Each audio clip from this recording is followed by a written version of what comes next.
Un hombre extiende la mano. Un solo gesto, y en un instante, muere. No fue un accidente, no fue mala suerte, fue algo mucho más oscuro, mucho más antiguo. El texto dice que Dios lo hirió allí mismo, junto al arca, junto a la presencia más sagrada que ha existido sobre la tierra. ¿Por qué moriría un hombre? ¿Por intentar salvar algo sagrado? Esa pregunta lleva siglos sin respuesta. Y hoy vamos a ir directo al fondo. Hoy vamos a hablar de uno de los pasajes más perturbadores del Antiguo Testamento. De un objeto que no debía tocarse.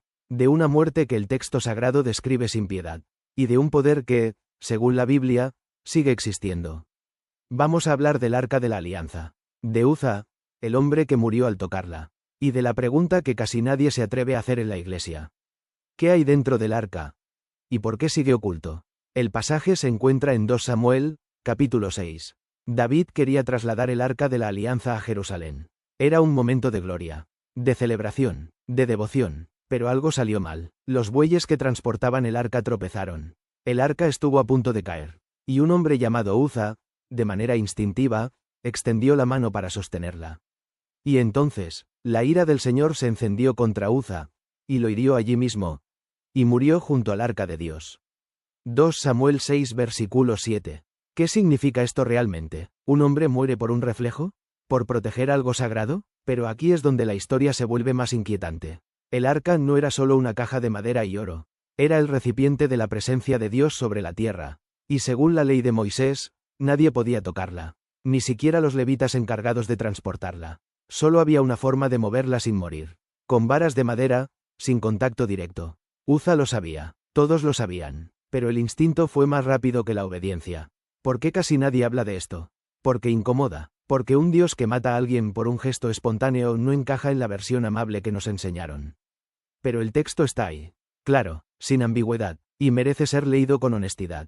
El Arca de la Alianza fue construida según instrucciones directas de Dios. Cada medida, cada material, cada detalle, madera de acacia, cubierta de oro puro por dentro y por fuera. 2 querubines sobre la tapa.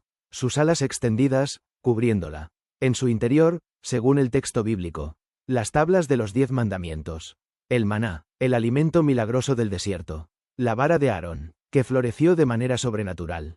3 objetos, 3 señales del pacto entre Dios y su pueblo. Los rabinos del Talmud tenían una explicación para la muerte de Uza. Decían que no fue la ira divina lo que lo mató. Fue la energía que emanaba del arca misma. Una fuerza que no podía coexistir con la impureza humana. Algunos eruditos medievales fueron más lejos. Hablaban de una gloria interna, una presencia tangible que habitaba entre los querubines.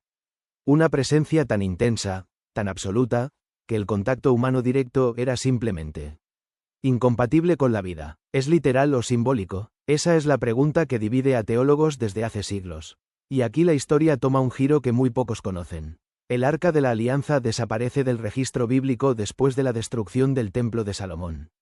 Nadie sabe dónde está, no hay rastros, no hay confirmación arqueológica, solo teorías, solo silencio. Algunos dicen que fue llevada a Etiopía, donde aún se venera una réplica en la iglesia de Aksum. Otros afirman que está oculta bajo el monte del templo en Jerusalén. Y hay quienes creen algo mucho más oscuro, que el arca no fue destruida, que fue escondida, deliberadamente, por alguien que sabía exactamente lo que contenía. Ahora pensemos en esto un momento. Si el arca era tan peligrosa que mató a un hombre con un solo contacto, ¿qué ocurriría si cayera en manos equivocadas hoy? El Apocalipsis describe el arca siendo vista en el templo celestial. En Apocalipsis 11 versículo 19 dice: y el templo de Dios fue abierto en el cielo, y el arca de su pacto se vio en el templo. ¿Qué significa eso? ¿El arca que conocemos fue llevada al cielo? ¿O siempre hubo una versión celestial de la que la terrena era solo una copia? ¿Y si existe una versión terrena que sigue escondida en algún lugar del mundo? Entonces alguien, en algún momento, podría intentar encontrarla. Y ese momento podría cambiar todo. Porque si la presencia de Dios habitó en ese objeto, y si ese objeto aún existe, entonces no es solo arqueología. Es profecía. Algunos investigadores bíblicos señalan que la reaparición del arca está vinculada a los eventos del fin de los tiempos. Que su descubrimiento no sería un triunfo académico, sino una señal de que algo irreversible está a punto de comenzar. Uza murió en un instante. Sin juicio, sin advertencia, solo el contacto, y la muerte. David quedó tan perturbado que el texto dice que tuvo miedo del Señor ese día.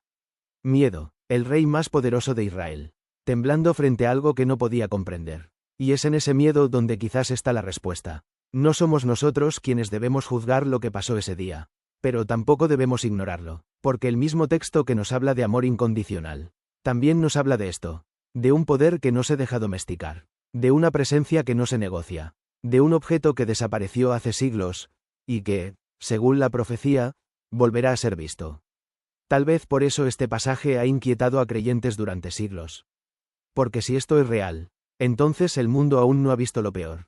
Y la pregunta que queda flotando, silenciosa, al final de todo esto.